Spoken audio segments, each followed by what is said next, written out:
Ladies and gentlemen, please welcome Natural Resources Attorney Harriet Hageman. From Alaska, Governor Mike Dunleavy. And your host, from Newsmax, Sean Spicer.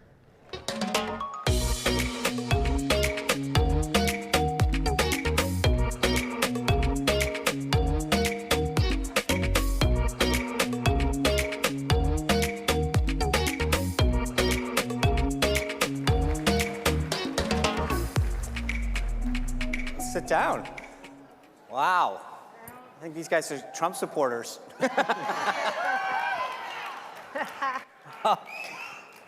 Well, there's a lot going on in the world, but one thing that's really interesting that has changed in the last 10 months, and we've gone from a country that was energy independent back to a country that's energy dependent.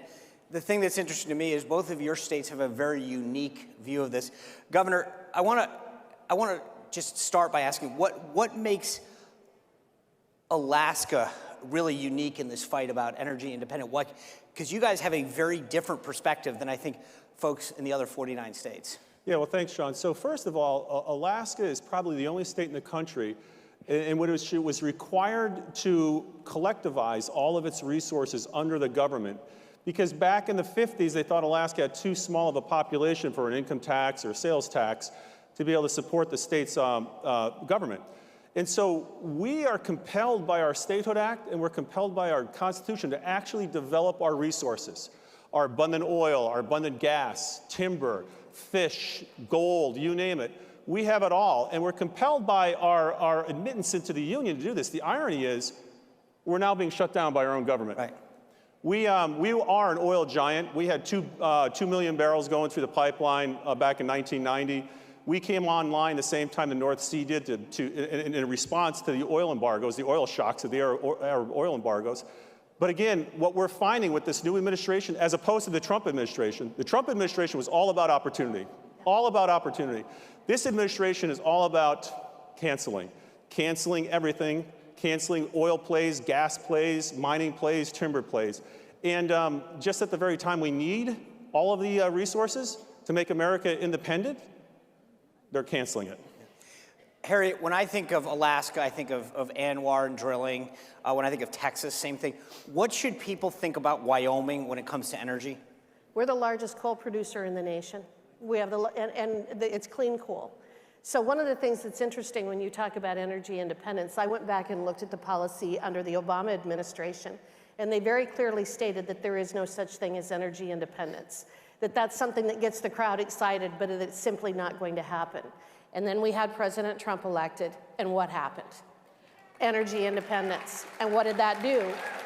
All we're seeing right now in terms of inflation in this country, that's policy. That is policy coming out, it's monetary policy coming out of Washington, D.C. It's energy policy coming out of Washington, D.C. You increase the cost of producing gasoline and coal, everything that we purchase is going to increase in cost, whether it is food or it is housing, no matter what it is. And so what we have is we have an administration that has gone to war with the citizens of this country, and everything they're doing is increasing the cost of energy and fuel, food, housing, all of it. And very bad policy from the standpoint of Washington, D.C., but what we're seeing internationally is also what's so scary.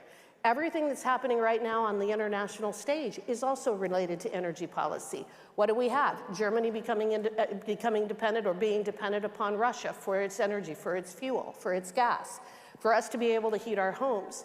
Energy independence is national security. National security is energy security. And the current administration does not understand that. Let me pick up on that, Governor, because Harry's talking about national security. We all recall a famous line a few presidential cycles ago about how close Russia is to Alaska. You guys do have a very unique perspective on how close you are. How does what's happening in Ukraine affect the folks in Alaska, and how does this pertain to the debate and the discussion on energy? Yeah, it's interesting. I mean, I don't know if folks realize that Alaska was actually owned by the Russians. We were purchased in 1867 by William Seward, Secretary of State, that was brought in under Abraham Lincoln. And it was purchased for $7.2 million. It's actually a pretty good deal for America. But we're literally 2.5 miles from each other. Small island called Little Diomede is Alaska. Big Diomede is Russian. That's 2.5 miles across the international date line. Mainland-wise, we're 50 miles apart. So we are by far the closest state to Russia. And we have flyover incursions by Russian military probably once a month, once every 2 months. So we're very close to the bear, as they say. And the interesting thing, Sean, is the Russians are producing massive amounts of oil and gas in the Arctic. And our own federal government is telling us in Alaska that we can't produce any more oil and gas in the Arctic. So, I mean, literally, they're out there taking what we could be taking. Literally, they're out there laughing all the way to the bank. Yes, they are. Because of our policies. We are enriching them. We are making them more powerful. We are jeopardizing our own national security. We're sending jobs overseas. And the one thing I think we're going to get into is the environmental concerns. They don't have the environmental regulations that the United States does. They don't have the environmental regulations that Alaska has. And so they're unencumbered by that. Again, if you produce here in America, as Harriet was saying, if you produce here in America, if you produce in Alaska, you save the environment, you save jobs, you create wealth, and you drive down the cost of energy. We have approximately 24 billion barrels of oil left in the ground in Alaska, about 124 trillion cubic feet of gas in Alaska. That absolutely can drive down the cost of energy and make sure that we are energy independent. So we look out there, we see Russia, we see them producing, and we wonder why our own federal government is actually putting sanctions on states like Wyoming and Alaska. You know, Harriet, the governor touched on the environmental. You mentioned clean coal. If you listen to the left, they'll talk about the environmental concerns. So expand on that a minute, because I think that it's interesting. I don't think that the full story gets told about why that's not an accurate statement, and especially when it comes to U.S. energy production versus, say, Russian. But expand on the cleanness and the environmental concerns that the left brings up. Well, absolutely, and the irony is that what they want to do in terms of what they describe as clean energy is something that's going to require massive, massive, massive amounts of mining throughout the entire world. You've got a situation where with rare earth minerals, the mining that is done in Africa, the mining that is done in China, it is going to require so much more in terms of environmental degradation than what we do with producing our coal in Wyoming. We're above ground mines, we do have clean coal, we're able to export. Asia is hungry for our coal because they're building coal-fired power plants. Ma'am. Thank you. And as a result, we're getting left behind. And again, it comes back to that energy security and international security. And we can produce coal. We've been producing coal for decades, for hundreds of years. We're able to do it safely. We're able to do it clean. And the fact is that carbon is not the horrible constituent that so many people want to make it out to be. It's plant food. We are not in a situation where we have too much carbon. We've got this idea of global warming and climate change, and what it's really doing is it's making America very, very weak, and it's making our enemies very, very strong, because they're not willing to destroy their economies in their countries for pursuing this radical green environmental agenda. Yeah. So, Governor, I want to pick up on that because I didn't realize, it was funny, we had Congressman Mike Waltz on my show, on Newsmax, 6 p.m. every night. You can be here all day, but at 6 o'clock, I've gotten special permission from Matt. You can go back and watch. But it was interesting because Congressman Mike Waltz was talking about how dirty the Russian oil is. Sure. Versus, and I feel like that is missing from this discussion. That not only is Biden shutting down, Keystone and preventing drilling in Anwar and on federal lands, which hurts all the things that you just mentioned, the jobs and everything else, the wealth creation. But it's also it doesn't hold water when it comes to the environmental part of this. No, not at all. So for example, in Alaska, by state law, we decided not to flare our gas. So we don't flare our gas. What does that mean? Well, that's when you'll see flames coming out the top of a pipe that's venting gas out of the oil field. So burn it off. So in Russia, in their oil or gas field of Yamal, they have 1,500 wells that are flaring nonstop 24 hours a day. The irony of, and this is what Harriet's talked about, is the irony is when you push this stuff overseas, you actually destroy the environment at an accelerated rate. If you do it here in America, you protect the environment. So there used to be a saying, the Russian engineers would come over and take a look at the Alaska pipeline when it was first built, and they'd ask, how much oil goes in it? And we would tell them how much goes in it, and they'd ask, how much comes out of it? And our people would look at them like, well, the same amount that goes in it. And the reason is because in Russia, you don't get the same amount of oil coming out of it because it's leaking throughout various parts of the pipeline that they've built. So the environmental regulations in Russia and across other countries are nothing compared to America, nothing compared to Alaska or Wyoming. And so for those folks that say we're going to save the environment by stopping it here in America, you're going to accelerate the destruction of the environment overseas. That's what's going to happen. That's right. So the thing that go ahead. Well, and what I would add to that is that it is our prosperity that allows us the luxury of protecting our environment. Go to a third world country and tell me how they protect their environment. We destroy our economy. We destroy our ability to save jobs. We destroy our truckers. We destroy our small businesses. We're not going to have the same prosperity to be able to protect the environment the way that we do. We are a first world country because of the laws that we have and because of our care for that. But really it comes down to one thing, and that is prosperity. And prosperity and national security are absolutely tied to energy independence and energy policy. And this administration is a disaster. So let's talk about the policies behind that.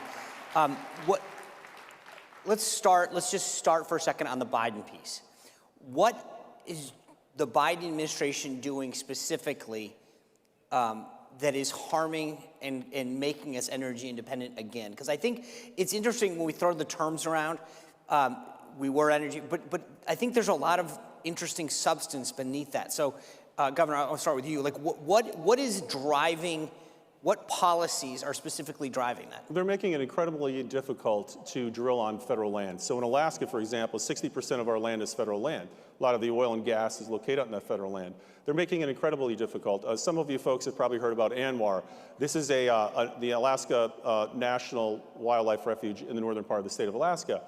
What they call the coastal plain was set aside by Congress many, many years ago for the potential for drilling for oil. And under the Trump administration, once again, there was the tax law that was passed allowed drilling leases to be sold in ANWR. Those leases were sold, and all of a sudden, when the Biden administration comes in, they are doing everything they can to cancel those leases. This fine potentially has billions of barrels of oil as well.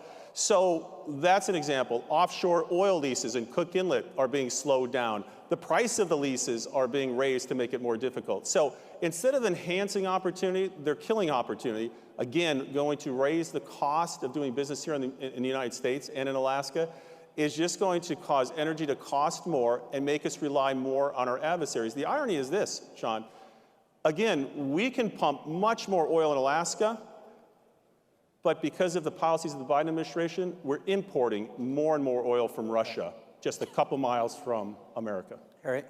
Well, and I would add to that, Wyoming is 48% of our surface estate is owned by the feds, and 65% of our mineral estate is owned by the feds. I grew up on a ranch outside of Fort Laramie, Wyoming. Our gasoline costs are one of the most important inputs that we have, as well as our electricity for running our center pivots and irrigating and things like that. Everything that we do is impacted by these terrible policies. And what I think it comes down to is it's a matter of control, because all of this really is monetary policy. This is an affirmative policy by this administration to kowtow to the radical environmentalists. And what's really going to happen is the poorest among us are going to become poorer, and the middle class is going to be hit the hardest. There is really the purpose of government is to protect its citizens, to protect the freedoms that we have. Yet we have an administration that has truly gone to war with the average person in this country. They want your food prices to go up. They want your energy prices to go up. They want those kinds of things. We can talk about what they're doing with our education establishment, and there are so many areas that they're touching. And the reality is that every single thing that they've touched so far has been a disaster. And this is just one of the many areas. And eventually, you have to come to the conclusion that this isn't by accident. They're trying to fundamentally transform the United States of America, and we're not going to let them.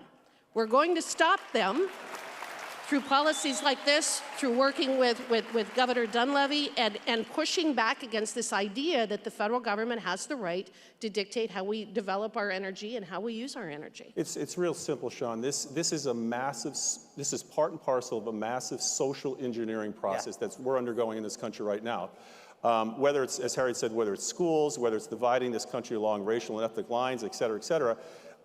It's also about, in a way, making us poorer, making us less secure. And it's all about policy as we started this conversation. It's all about policy. You've got to put the right people in place to make sure you have the right policy. If you don't, we're at an inflection point in the history of this country right now. If you don't, you're going to get more of what you're seeing now, and it's going to accelerate. So really, this is the time to really change this thing around and turn it around for good. Let me ask you a question. If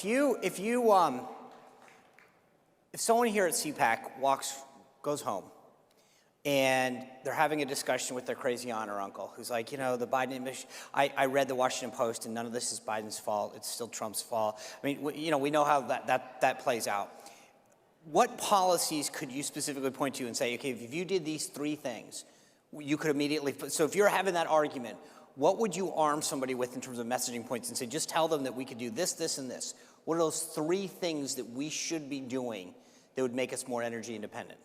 Well, first of all, making the lease process a lot easier, streamlining our studies and our permitting processes instead of making it 7 years and 12 years and 15 years, really shrinking that. Actually, what we should be doing now is declaring an energy emergency for this country so that we can flatten all this regulation right now, get drilling right now, oil, gas, you name it, right now. We can do that. Can I ask you a question, though? In the state of Alaska, what's the percentage of people that say, I just heard what the governor said, and I'm with him 100%? The vast majority. That's what I don't understand. The people of your state, and Harriet, I mean, I assume it's mind-boggling that you've got these folks, these leftists in Washington are saying, we know better for Alaska. Absolutely. I'll tell you something. So my wife is an Inupiaq Eskimo lady, born above the Arctic Circle, live in a small village. Her people on the North Slope, these are the folks that hunt whales, sit on the North Slope oil fields, the largest oil fields in North America. They want to drill. They want to drill because they know what energy does for them, and they know what the wealth does to transform their communities. And so this is a fight for the future of this country, not just my state, but the future of this country. What is this country going to look like? Are we going to deliberately, through social engineering policies, make this a poorer country, a weaker country? Or are we going to turn this around here in a few months to make sure that America is back on top again? I absolutely agree. It is a matter of bureaucrats making legislative decisions about what we're going to do. So as you say, Washington, D.C., some egghead in Washington, D.C., excuse me, is making a decision about what we're doing in Wyoming. And we have been very effective in terms of drilling for our oil and gas, doing it environmentally sound, the same with our coal, the same with uranium. We have all of these natural resources that we can be using to make our lives better. One of the things I'm so proud of coming from Wyoming is we make people's lives better. We heat your homes in the winter, we cool your homes in the summer, we put food on your table, we put a roof over your head, and we pave your highways. That's a lot to be proud of coming from the state of Wyoming. And I don't want to have to continuously be fighting someone in Washington, D.C. who is going to make the decision that, you know what, Harriet, we're not going to let you do that this year. We don't like that you're doing that. We are the most prosperous, the very best, the most incredible country on earth because of what we've been able to do with the freedom and the development and the opportunities we've had. We are incredibly, we have so much ingenuity in this country, and we have so many different ways of addressing whatever the problems are. And we happen to have an administration in place right now that is doing everything that it can to block our ability to pursue what we know is our natural God-given rights. And so it has been really crazy how much power has been stockpiled in Washington, D.C. We need to stop stockpiling power in Washington, D.C., and we need to stop sending all of their money because it's really fundamentally broken. And when you have an administration like this, it becomes so evident so quickly. I think that everybody in this room is probably stunned at how fast this happened. But that's also why I'm optimistic, because I know that we can fix it very quickly as well. Just unleash the ingenuity of the American people. It's just real quick. It's a tale of two administrations, and it couldn't be more stark. The previous administration was about opportunity and hope. really was. This administration is about cancellation and trepidation. We don't know what the future holds under this administration. We have an idea, but the past administration was truly about opportunity and hope, and we got to get back to that opportunity and hope. Totally agree. Let me ask you, though, it's hard to believe, considering what's happened in the last 12 months, but we're only in the first year of a 4-year Biden term. How concerned are you about, I mean, look, if you think about what's happened in 12 months, I'm really worried about the industry. Yeah. What does the industry look like at the end of 4 years? Because I think Harriet's got a great point. I think their goal is to try to figure out how to snuff it out as much as possible and then just build windmills. It'll look like Venezuela. Venezuela was one of the richest countries on the face of the earth, has more oil than anywhere, any other locale, timber, gold, you name it. And because of poor policies, they've destroyed that country. That's what we're looking at unless we change things around. We're going to make ourselves weaker. We're not going to make ourselves stronger under this administration. Well, and I would add to that, what was one of the very first things that Hugo Chavez did when he took power? He took control of the oil and gas companies. Correct it. You have a government that takes control of your energy, they control your lives. Look at what is playing out right now in the Ukraine with Russia. What are the folks in the European Union doing? What are they saying? They're scared to death to act because they are dependent upon Russia for their energy. And that's what has made for a very dangerous world. We have empowered by our policies with this administration and the Obama administration, which was also an absolute disaster in this area. What have we done? We have empowered the thugs of the world, and we have emasculated the countries that actually believe in freedom and in prosperity. So that is where we are. When you put people like Joe Biden in office and the people that he's brought with him, you make for a very dangerous world. But again, I'm optimistic because I know that America can fight back against that. Our eyes have been opened, transparency, we know what's happening, we can fight it. We're not going to become Venezuela.